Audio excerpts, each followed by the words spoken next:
Урумчи состоялся допремьерный показ первого крымско-татарского комедийного сериала «Шаматалы Коранта», снятого студией Кара Денис Продакшн. В салоне «Сарабус» собрался весь актерский состав сериала, вся съемочная группа. На показ пригласили гостей, среди которых были и те, кто оказывал помощь в процессе съемок. Съемку первого крымско-татарского сериала в жанре ситуативной комедии начали в конце сентября прошлого года. Здесь собрался интересный актерский состав. Рядом с известными крымско-татарскими актерами свои роли сыграли и дети. Перед ними стояла нелегкая задача – в легкой комедийной форме показать то, чем дорожит народ – своим языком, семейными традициями, добрыми отношениями с окружающим миром.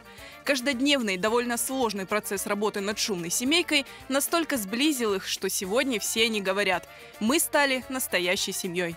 Именно сериал «Даки Акаем».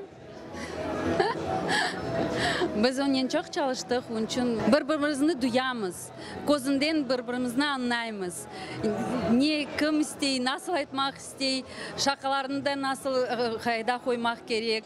Ağırızı, Emin, Mavili, bir haqiqiy menim torunlarım gibi oldular. Bir Koranta oldum. Hem aktörlarının değil, hem bütün gruppanın biz balaban bir Koranta oldu. Men bilesem, birinci bizim millette bu Koranta.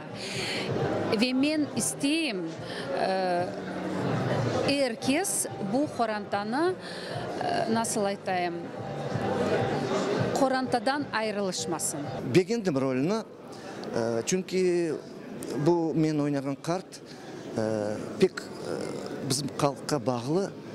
O torunlarını, oğlanlarını, kızlarını öğreti nasıl yaşamak gerek ana vatanımızda, Tatar dilini nasıl bilmek gerek, atalar sözlerini öğreti, son nasıl kartlarının özlerini alıp barmağa, adetlerimizni öğretim bu kart men oynagan. Yaxşı beğendim, pek çok beğendim.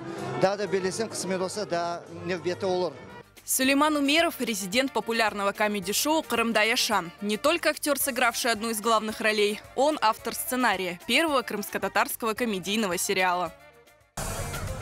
Emine, Cafer'ini kaydan alacağımız? Baba, ne o? Belirttim bu kız dostun.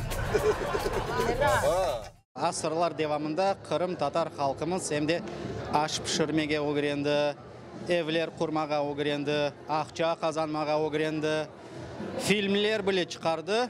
Daha ne kaldı? Hem de sonki vakayalarga göre bu kıyın vaziyetke tek kulmege kaldı.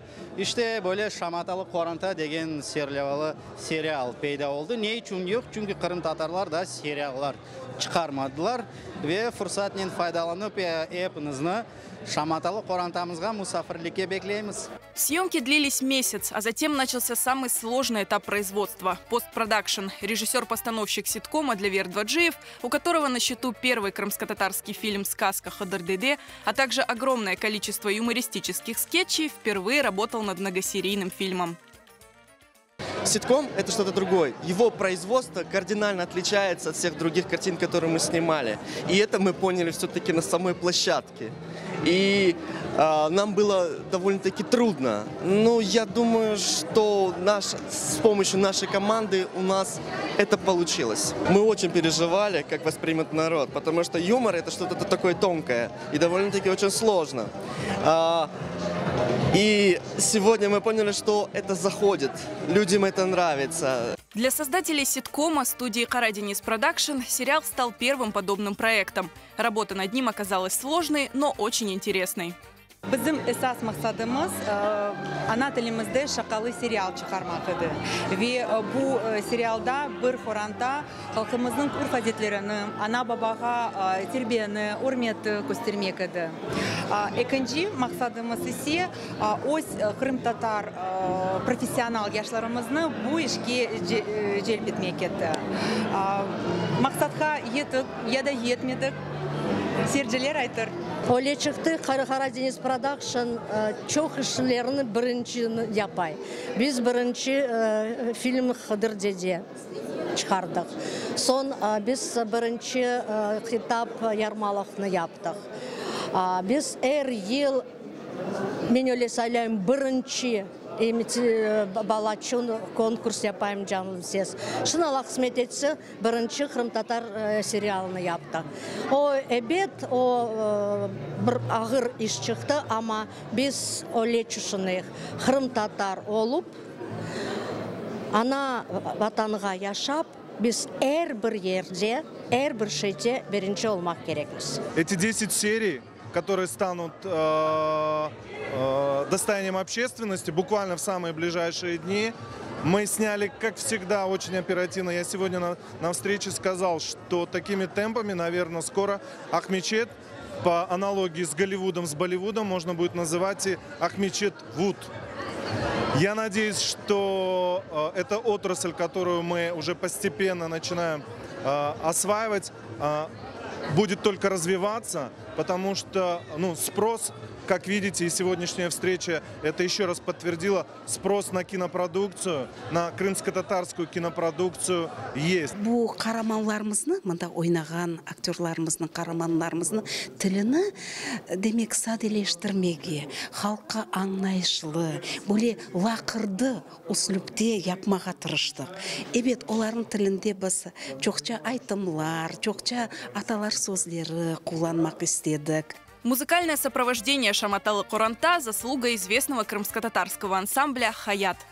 Aslında bizler için bu çok büyük bir praktika oldu. Birinci sefer öyle iştirak ettik. İmprovizasyon şekilde oldu. Sağ olsun Laver Dvaycıyev, o da bir yardım etti bizge. Bu serialga koreçte biz tırıştık seçmege kalabalık nağmesin. Aslında ben belesem o çok gelişti bu serialga ve onu tırıştık diğer şekillerde yapmaya işte bu kalabalık şarkını. В центре сюжетной линии сериала обычная крымско-татарская семья. У Бекира и Алие 3 детей. Главные события разворачиваются, когда в гости к ним приезжают бабушка и дедушка. На допремьерном показе гости увидели первые 2 серии ситкома. Колорит родного языка, звучавшего с экрана, атмосфера семьи, где сталкиваются, но с помощью добра и взаимоуважения преодолеваются противоречия между 3 поколениями, покорили первых зрителей. Проделанную работу отметили и профессионалы. Потрудились очень кропотливо над всеми деталями, которые есть.